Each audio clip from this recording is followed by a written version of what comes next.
A few months ago, I had the opportunity to do a couple different test rides. I rode the Honda Rebel 1100 and the Indian Scout Rogue. Both of those bikes are awesome, and during the process, I had both dealerships take a look at my 2021 Honda Rebel 500 and give me a value on what they would actually give me if I traded this motorcycle in on one of those two bikes. Welcome to the Evergreen Motovlogs channel. Thank you so much for tuning on in. If you like motorcycle content, consider hitting the subscribe button. I've got tons of it both on the channel and headed your way, so smash the notification bell for future uploads and or live streams. So today I'm going to go over what both of those dealerships offered me for my 2021 Honda Rebel 500. Stick around to the end of the video because I'm going to also go over why I decided not to trade on my Rebel 500. Without further ado, let's get into today's video.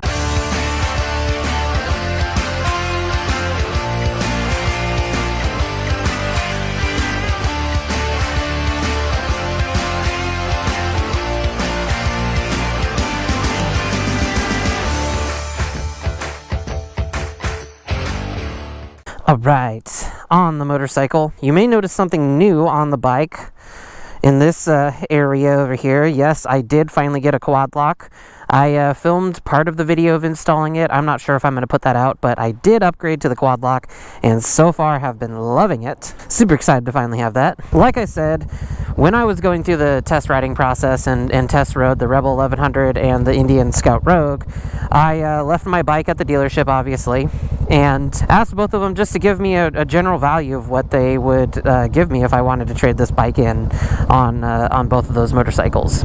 So obviously, at a dealership, they aren't going to really give you the best top dollar price, but I just wanted to see where things were at, talk some numbers, and then, maybe make a decision, or in my case, I didn't make a decision, but, I just wanted to talk through some numbers, get an idea in my head, and, keep that in mind for the future. All right, so just to jump on into things here, I'll go ahead and I'll start out with my experience at the Honda dealership. I do want to preface this with saying that I know that trading in your motorcycle is not the best way to get top dollar or the most out of the value of your bike, and so I completely understand that. I knew that I was going to get slightly lower numbers, and that's okay. Again, I just wanted to get a gauge for where things were at and what the numbers would realistically shake out to be.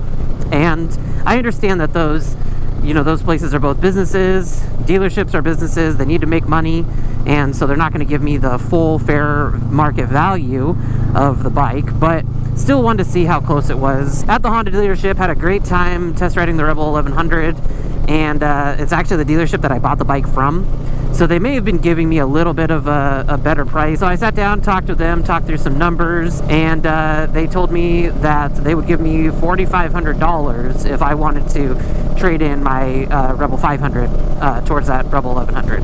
And if I was being honest, in the moment, I felt like that was a little low, but I understand, again, this bike MSRP is for $6,700. Really, where the big difference is those dealer fees. And I bought this bike brand new, so I paid a decent amount in dealer fees up front, and that's that's kind of a bummer. That's just the name of the game when you're buying a bike from a dealership. And so the bike was, I think, $6,500 or $6,700, around that range, MSRP. So to only drop $2,000 in almost 3 years is really not too bad. And I felt like it was fair, just given what these bikes are going for on the market. If you buy a used one, it's under 10,000 miles, pretty much everything is relatively brand new. Went home with that number in my head, feeling a little disappointed, but then as I thought about it more, I realized, that does sound pretty reasonable, and I understand where they're coming from and all that kind of stuff. So that's what Honda offered me. A couple months later, I took this to Indian dealership, a local Indian dealership, and of course, again, I know that they're a business. I know they need to make money, and then on top of that, they're not a Honda dealership, right? So, I don't know if they turn around and just wholesale all of the non-Indian bikes. When I was there, I think they only had new Indian bikes. I went in, and it's kind of interesting. I've said this on other videos, but they were like, wow, you still have your first Rebel 500. We just had a guy in here a couple weeks ago that traded his in on an Indian, and he had only had his for like a year. So I thought that was kind of interesting. Check out my why do people upgrade their motorcycles super quickly video. linked on up here. I talked to them, went through some numbers. I was expecting to be roughly around what the Honda dealership offered me, and I was a little surprised because they came back and they said that they would give me $3,500 for the bike. So I don't know, I felt like that was definitely below market value. Again, I understand when you're going to a dealership and you're trading something in, you are not going for top dollar, and you have to take that into consideration.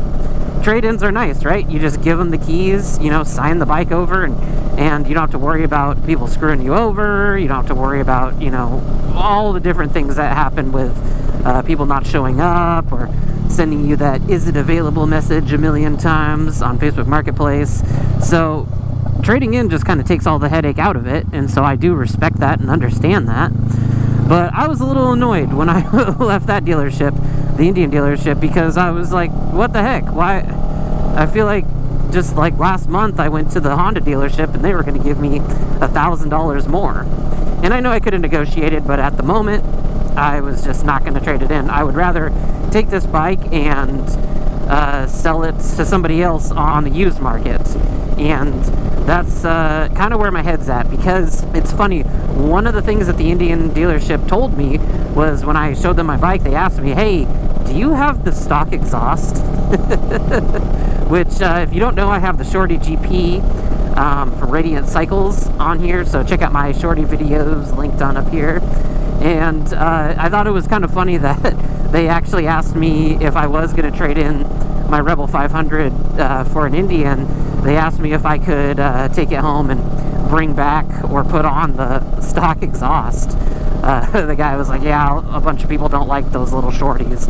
Okay, I understand people don't care for the shorties, but I just thought that was funny that someone would prefer the stock exhaust to any kind of aftermarket exhaust. Yeah, that was an interesting experience. But yeah, they only offered me $3,500, and so I knew for sure that I wasn't going to take that deal.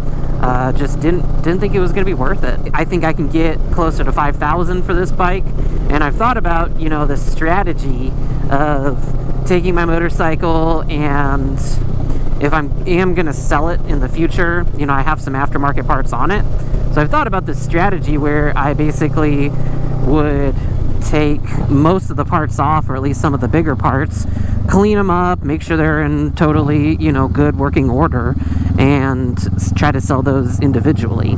Because I feel like I'm not really going to get a ton extra for the Rebel 500 if I sell it with 4 or 5 mods, you know, the windscreen and the Mustang seat and, you know, different couple different items. I feel like if I pulled those off and could get a few $100 more for those, I could probably sell my Rebel, saying that it's essentially stock, and get roughly the same price. So this video is not me saying that I am going to sell my Rebel, but I figured I would share with everybody what I was offered at the dealership. Again, like I said, we're now in 2024. They have the 2024 models out, so it's 3 model years old. The Honda dealership offered me about a third less, or 2/3 of the MSRP. So I feel like that was not bad, you know. Like I said, I wasn't expecting it to be amazing, but yeah, I was okay with that number after I gave it a little more thought.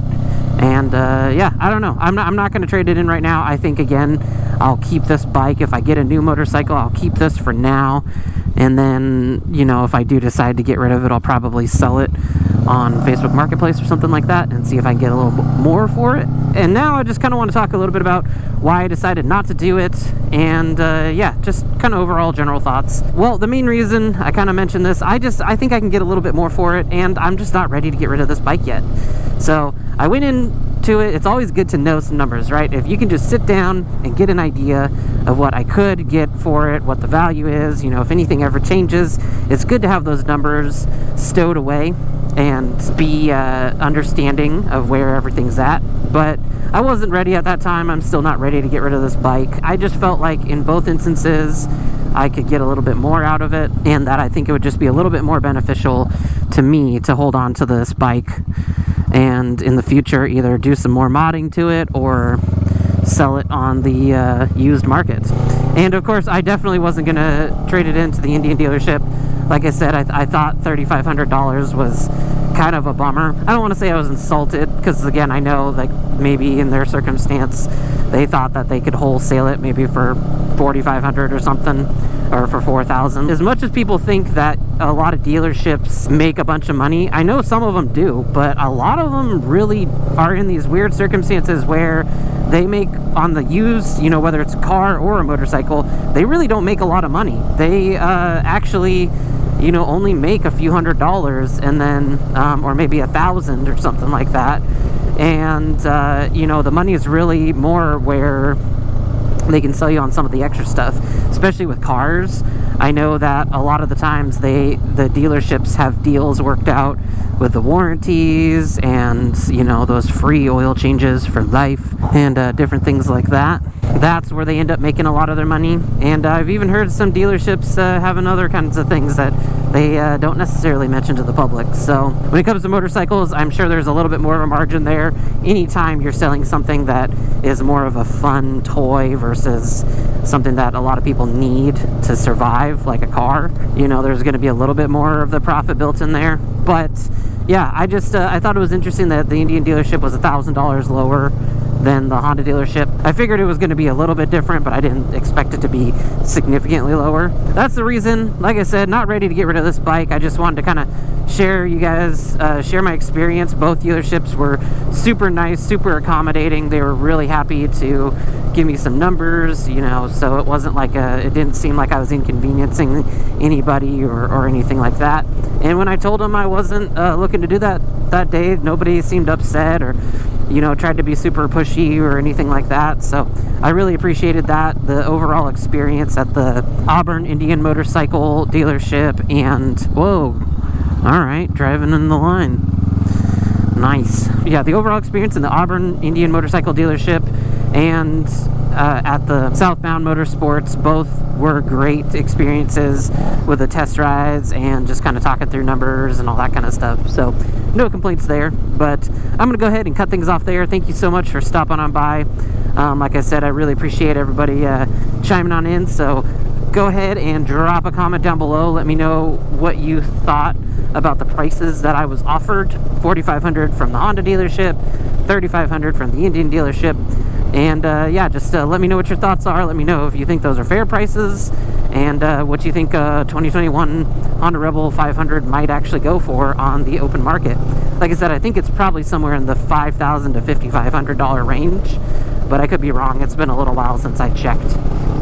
Woo, these little bumps here are kind of fun. Thank you so much, everyone, for stopping on by. Remember to like, comment, and subscribe. And this is the Evergreen Motovlogs channel, reminding y'all to ride safe out there, mind your surroundings, and I'll catch you all in the next one. Peace!